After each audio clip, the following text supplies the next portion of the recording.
So welcome to Chapter 3, Problem Set. I'm using a Mac program now, so I'm trying to get used to this. But anyway, have as I always say, pencil and paper ready. Try to predict the answers to the problems. Even if you've gone over them, try to remember what you did and proceed carefully. This is a long movie, so you're going to want to watch it in parts. There's obviously convenient break spots. Just go and finish a particular problem and then go back. So good luck, and write down any question you might have and ask me in class. I'll go over anything you say. Extra credit if you take notes again on any movie that I make. So good luck and goodbye. What were the two classifications of motion according to Aristotle? According to Aristotle, what kinds of motion required no forces? Number 3, what simple way of interpreting astronomical observations did Copernicus advocate? What were the consequences to Galileo for supporting the ideas of Copernicus?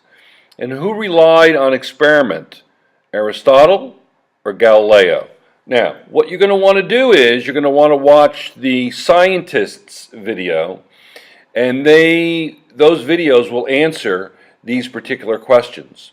But let's take these one at a time. What were the two classifications of motion according to Aristotle? According to Aristotle, there were two forms of motion, natural motion and violent motion. He didn't particularly advocate the concept of circular motion. He thought that was very angelic. Okay, next. According to Aristotle, what kinds of motion required no forces? Natural motion on Earth and circular motion in the heavens required no force. Number 3, what simple way of interpreting astronomical observations did Copernicus advocate? The Earth and other planets move around the sun. The Earth and other planets move around the sun. Again, you're going to be able to get these answers from my lecture on the scientists. What were consequences of Galileo for supporting the ideas of Copernicus? A trial and house arrest. He went against the Italian Inquisition and paid for it, and went blind shortly before his death, a few years before his death. Who relied on experiment, Aristotle or Galileo? That's the big difference. That's essentially what makes science. Galileo was the one who advocated and used science. How did Galileo discredit Aristotle's assertion that a force is needed to keep objects moving? How did Galileo discredit Aristotle's assertion that a force is needed to keep objects moving? And how Galileo let a ball roll down one incline and then up another, compared with the initial height. How high did the ball roll up the second incline? What name is given to the property of an object to resist changes in motion? Who was the first to consider the role of inertia, Galileo or Newton? What is the tendency of an object at rest with no forces to act upon it?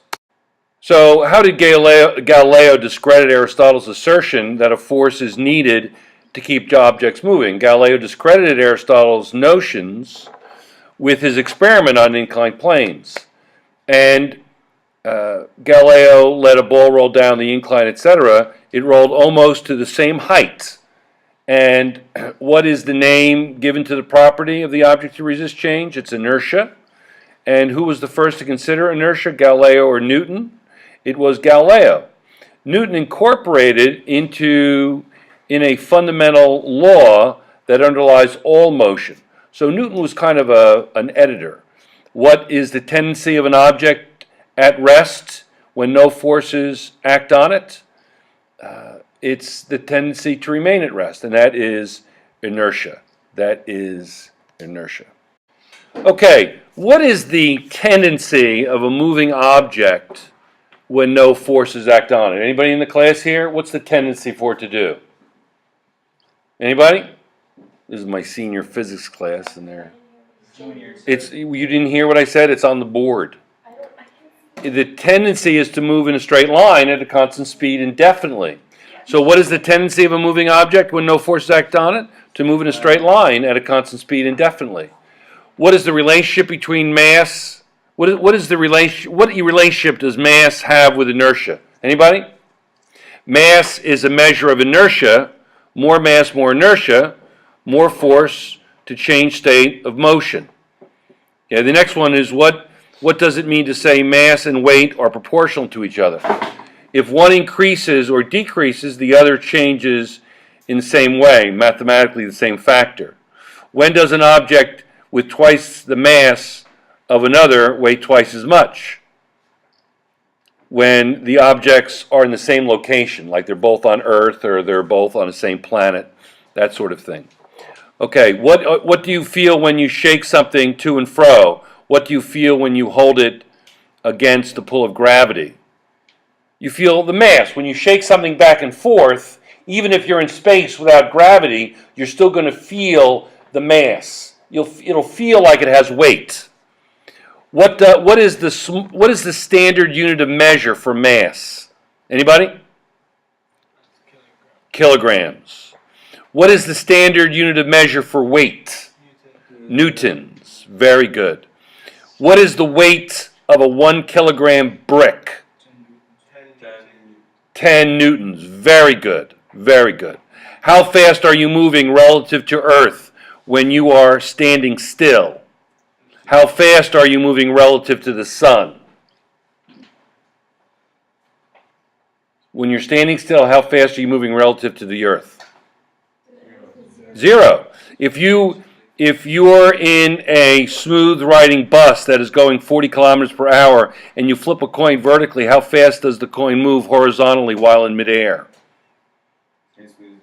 Let's look at 19, the second part. How fast are you moving relative to the sun? Relative to the Earth, you're 0, but how about relative to the sun? 30 kilometers per second. 30 kilometers per second. Very good. 30 kilometers per second.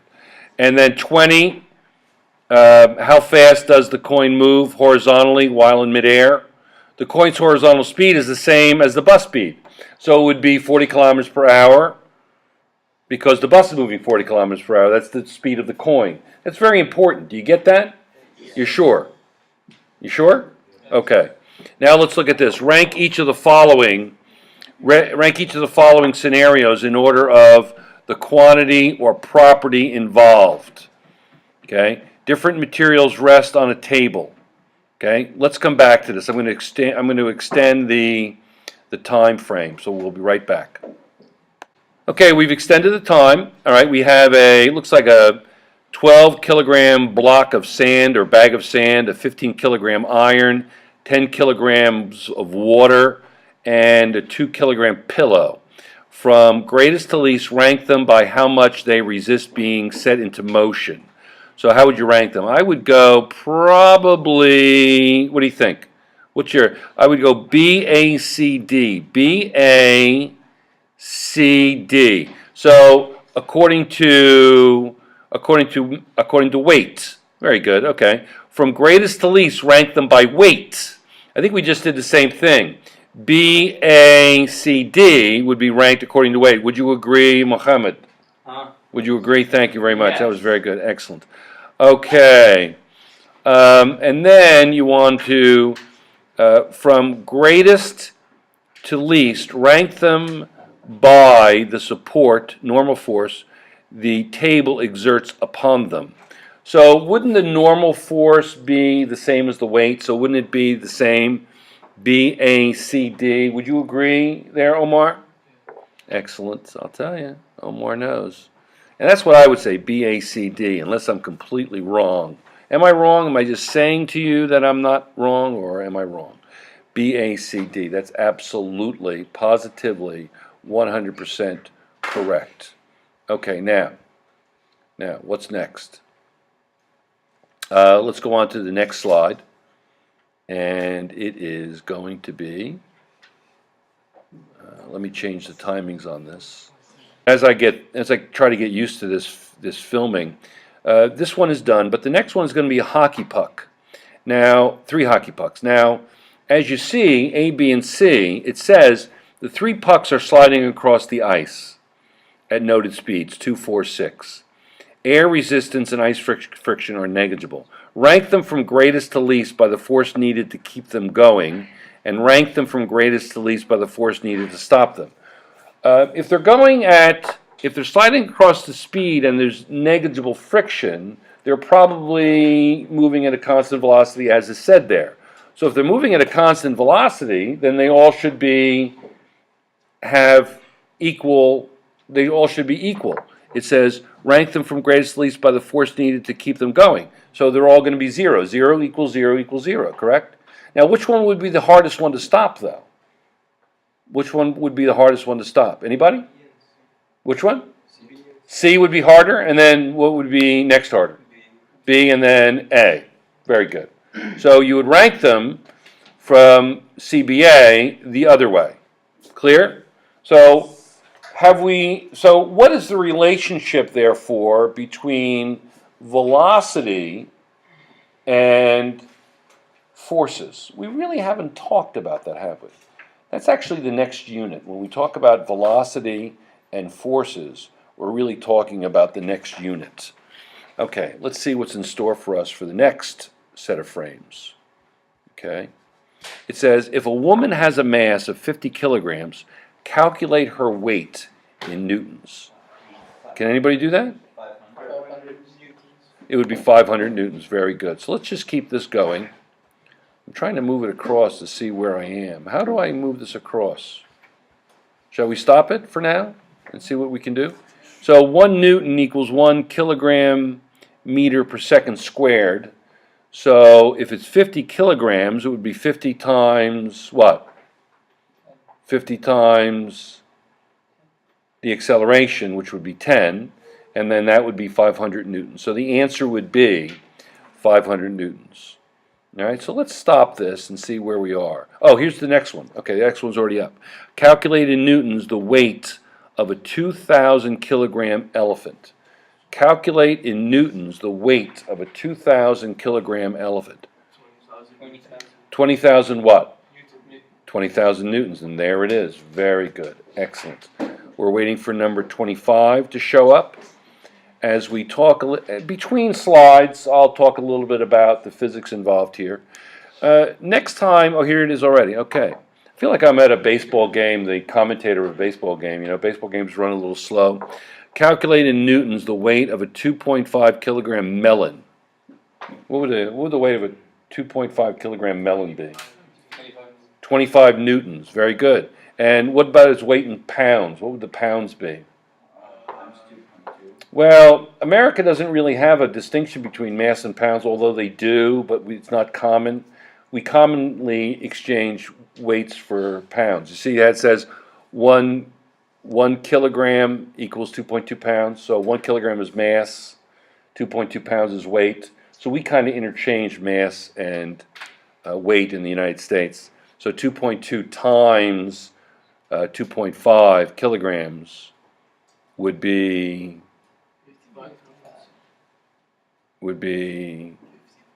55 pounds. Okay, that would be incorrect, I think, but we'll go back to that. We'll go back to 25. Okay, an apple weighs about 1 newton. What is its mass in kilograms? What is its weight in pounds? All right, let's look at the first one. That should be 5.5 pounds. Do 2.2 times 2.5. Somebody right now. Okay, so the apple weighs 1 newton. What is its mass in kilograms and pounds? So it would be 0.22 pounds because it has a weight of 1 newton. So it would be 0.1 kilogram or 0.22 pounds.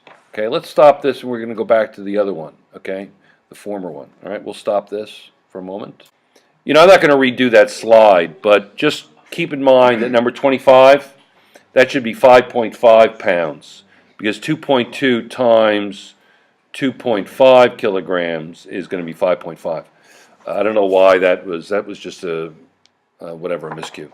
Okay, Susie Small finds she weighs 300 newtons. Calculate her mass. divided by 10, we got what? What do we got, guys? 30 kilograms. Okay, so the answer should be 30 kilograms.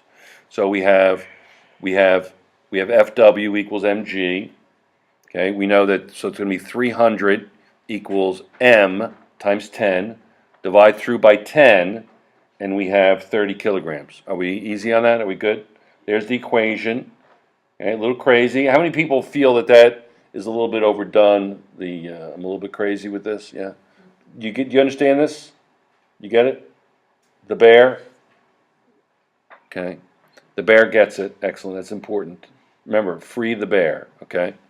All right. So 300 divided by 10 is 30 kilograms. Okay. And let's stop it right there. And we'll see if we can adjust the times because things are moving awfully slow, don't you think? Yeah. Omar looks like he's about to fall out of his seat. Okay, be right back. Okay, next, a bowling ball rolling along a lane gradually slows as it rolls. How would Aristotle interpret this observation? How would Galileo interpret it? Well, Aristotle would say ball slows to reach its natural state of rest. Galileo says ball encounters friction, an unbalanced force that slows it. When a ball rolls down an inclined plane, it gains speed because of gravity. When the ball rolls up, it loses speed because of gravity. Why doesn't gravity play a role when it rolls on a horizontal surface? Interesting question. Why doesn't it? Well, rolling down, going with gravity, going up, against. Horizontal, gravity at right angles to the motion, neither slowing nor speeding. So that's key. It's at right angles. Jacob gives his skateboard a push, and it rolls across the classroom floor. Emily says that after it leaves Jacob's hands, his force remains with it, keeping it going. Sophie disagrees and says that Jacob's push gives the skateboard speed, not force, and that when his hand is no longer in contact, the force is no more. Who do you agree with? Discuss with your classmates. Well, the answer says your physics is better if you agree with Sophia. However, you need to explain a little bit, just very briefly, what Sophia means, and that is that Jacob's push gives it acceleration. Then it reaches the velocity, and he removes his hand, and then it's a constant velocity, and the net force is zero. A space probe can be carried by a rocket into outer space. Your friend asks what kind of force keeps the probe moving after release from the rocket and on its own. What is your answer? Well, really the same answer, and that is that nothing keeps the probe moving. With no propelling force, it continues moving in a straight line, moving at its own inertia. In other words, it's moving at a constant motion because there's no net force and there's no friction in space, so it can move at a constant velocity through space. In an orbiting spacecraft, you are handed two identical closed boxes, one filled with sand, the other filled with feathers. How can you tell which is which without opening the boxes? Well, it's obviously not going to be gravity, but if you shake them back and forth, you're simulating gravity. So if you take an iron weight and shake it back and forth, it's going to be hard to shake it back and forth to change direction. It'll be as hard in space as it is on Earth. So you can check something's inertia. The sand has more inertia, so when you shake it back and forth, it'll be harder. Okay, many automobile passengers suffer from neck injuries when stuck by cars from behind. How does Newton's laws of inertia apply here? How do headrests help guard against this type of injury? They keep the body and head moving together when the car is suddenly accelerated forward. Yeah, in other words, it's leaning against the headrest, and the headrest and the head are going at the same time. Tim practices the demonstration before doing it on Sunday dinner. What concept is he illustrating, and why is he careful not to pull the tablecloth slightly upward? He's demonstrating the law of inertia. Pulling would lift the top and topple the dishes. Bad show. There's actually a picture that goes with this, And there he is. Tim practiced a demonstration before doing it on Sunday dinner. What concept is he illustrating, and why is he careful not to pull slightly upward? Because he's demonstrating inertia. Because the bowl and plate want to be there. It wants to sit there. And it's not going to move unless a force moves it. And sliding the tablecloth under it is not going to do that. He's demonstrating law of inertia. Pulling upward would lift and topple the dishes. Bad show.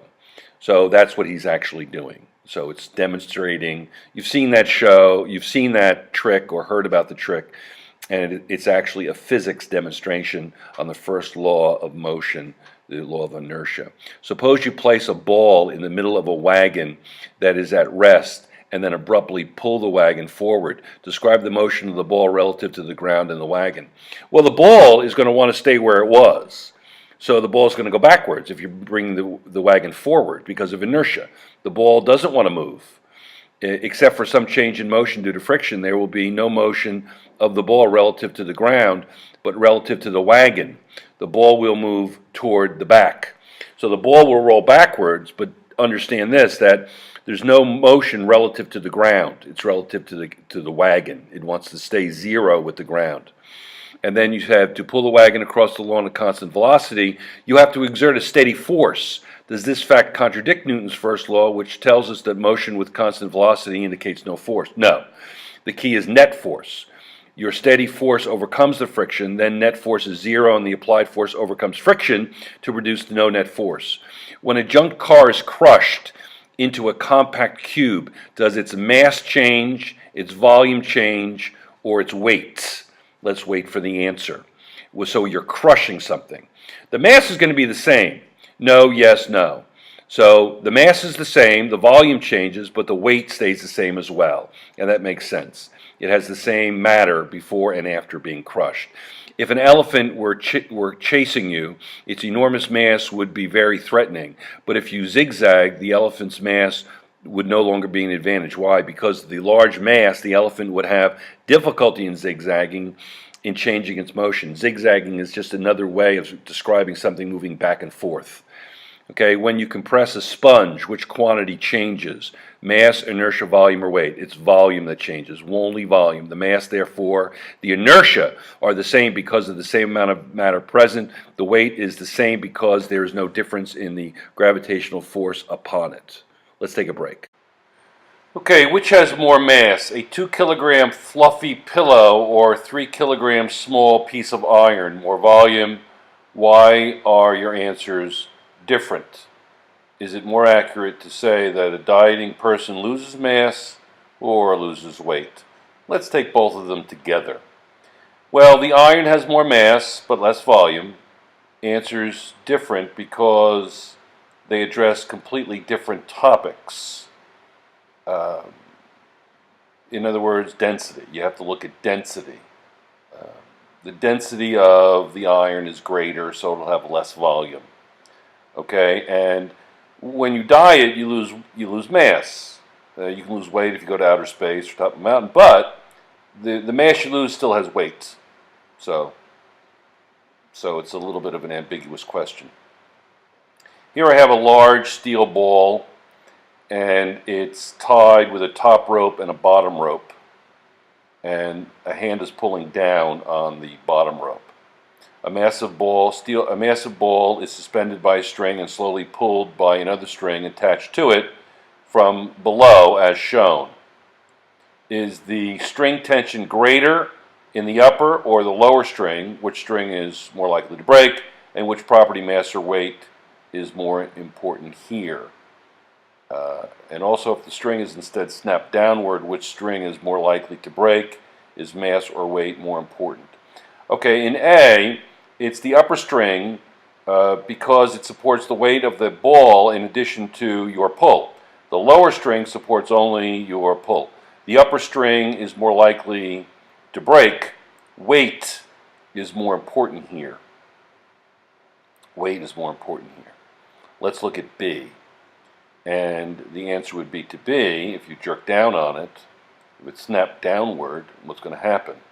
Well, the bottom string, okay, so because the bottom string will break because the mass of the ball, its inertia, is more important than its weight in this particular case. The head of a hammer is loose and you wish to tighten it by banging it against the top of a workbench. Why is it better to hold the hammer with the handle down as shown below rather than with the head? Explain in terms of inertia. Well, remember, the head is loose and the head weighs more than the handle, quite a bit more than the handle. So because it's loose, it says the handle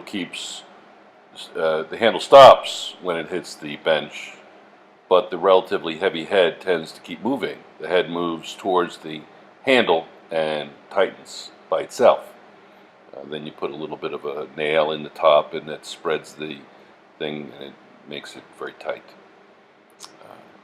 As Earth rotates around its axis, it takes 3 hours for the United States to pass beneath a point above the Earth that is stationary relative to the Sun. What is wrong with the following scheme? To travel from Washington, D.C. to San Francisco using very little fuel, simply ascend in a helicopter high over D.C. and wait 3 hours until San Francisco passes below. Well, what's wrong with it is inertia, because the helicopter is moving with the Earth. It rose with the Earth and it's traveling with the Earth. The helicopter has the same horizontal speed as the Earth's surface. When it ascends, it keeps this horizontal speed and moves with the Earth below. So it doesn't really save very much, actually. Now, waiting for the next one. Here we go. So just remember, it's the same thing. If you're running in place and you throw a coin in the air, the hand will come down on your hand because the coin is moving with your body, with your hand. In which position is the compression the least in the arms of the weightlifter shown, and the most? So what is it? Where is the compression the least, and then where is it the most? So it's going to be the least where? In A or C or B. So it's going to be, in which position is compression the least? It would be A, and that would be correct. And it would be the most in C because you're holding it with one arm instead of two. A stone is shown at rest on the ground. The vector shows the weight of the stone. Complete the vector diagram showing another vector that results in 0 net force on the stone. What is the conventional name of the vector you have drawn? That's the answer to the question. So the weight is shown, that's VW, and the normal force is what you have to draw. So A, the normal force vector, is straight up with the same length as the weight vector. And it says, what is the conventional name of the vector that you've drawn other than the normal or the counterbalance? It's called, here it is, it says, what is the conventional name of the vector you have drawn? Let's see. The weight, FW, is drawn down. What would be the counter? The support force, or the normal force. In other words, when you're standing on a force, when you're standing on a floor, you don't fall through the floor because the support force. The normal force is called the support force. Here, a stone is suspended at rest by a string. Draw force vectors for all the vectors that act on the stone. Should your vectors have a 0 resultant, why or why not? Two vectors of the same length, string tension vector straight up, that's the support force, and then the weight vector straight down, and they should be equal, and you're going to have a resultant of 0 because it's in mechanical equilibrium, and it's as simple as that. So C is mechanical equilibrium. Wait for it. Wait for it. But do you see why it's mechanical equilibrium? Because there's no unbalanced force. Okay, I didn't put that, but that's the answer. Here a stone is being accelerated, so you're pulling it upward. Draw the force vectors to some suitable scale showing relative forces acting on stone. Which is the longer vector and why? Well, the two vectors would be the longer string tension, so the tension is longer, and the down vector is shorter. And the reason is because you're accelerating it upwards. So the tension in the string is larger because the gravitational force, more than the gravitational force, because the net force is upward. So the net force is upward. So the upward force would be larger. Suppose the string in the figure in question 48 breaks and the stone slows its upward motion. Draw a force vector diagram of the stone when it reaches the top of its path, etc. So the weight vector is straight down. Okay, draw a force vector diagram of the stone when it reaches the top of its path. So the weight vector is straight down, and then is the net force on the stone 0 at the top? No, for there is no support force to counteract the weight at the top. There's nothing supporting it because it's falling, so it's 0. Here is a stone sliding down a friction-free incline. No, there's no stone there. Identify the forces that act on it and draw appropriate force vectors. By the parallelogram rule, or we use the actual inclined plane. By the parallelogram rule, construct the resultant force on the stone, showing it has a direction parallel to the incline, the same direction as the stone's acceleration. So the answer is actually very simple.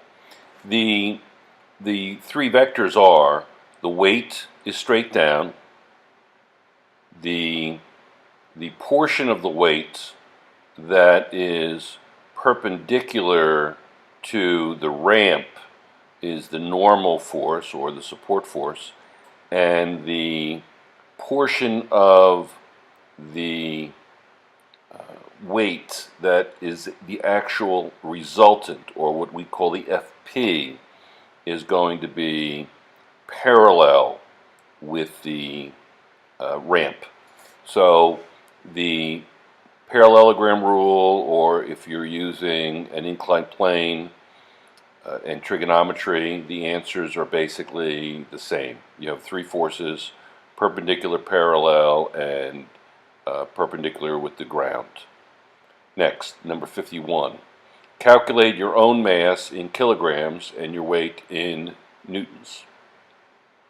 Well, they're assuming that you're given in pounds, and it's 2.2 pounds per kilogram, and then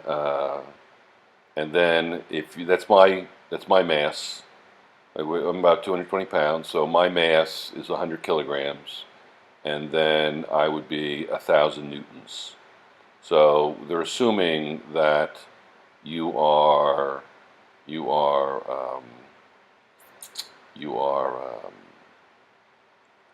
in pounds, but as you know, the whole world works in kilograms, except for the United States and maybe a couple other countries. A medium-sized American automobile has a weight of 3,000 pounds. What is its mass in kilograms? So it would be 3,000 times 2.2 divided by 2.2. There's 2.2 pounds in each kilogram, so that would be 1,640 kilograms. 2,000 pounds is a ton, so there you have it. So it would be 1,364 kilograms. What is the weight in newtons of the automobile with a mass of 1,800 kilograms? It would be 18,000 newtons, because it's MA, mass times acceleration, so it would be 18,000 newtons. Okay, next, number 54. So this book is an American book, so it's going to give you values that are American, even though they're suffering with metric system. If a woman weighed 500 newtons on Earth, what would she weigh on Jupiter, where the acceleration to gravity is 26 meters per second squared? So it would be 1,000. It would be 50 kilograms. Would be the mass, because mass times acceleration. 50 times 26 is 1,300 newtons. 1,300 newtons. Gravitational force on the moon is 1/6 that of Earth. What is the weight of a 10-kilogram object on the moon and on Earth? What is the mass on the moon and on Earth? So in either way, the moon or the Earth, it's Fw equals mg, either way. And so you would say the weight is going to be 10 kilograms times 10, and that's going to be Earth, and then 1/6 of that for the moon. And in the mass, it's the same. So it'd be 16.7 newtons on the moon and 100 newtons on Earth. So it's considerably less, although the mass is going to be the same. It's going to be the same on the moon or the Earth. Mass is the same. Okay, and that concludes Chapter 3, Problems. Hope you did well. I'll be publishing this momentarily, and then the next is look for Chapter 6. Okay, goodbye.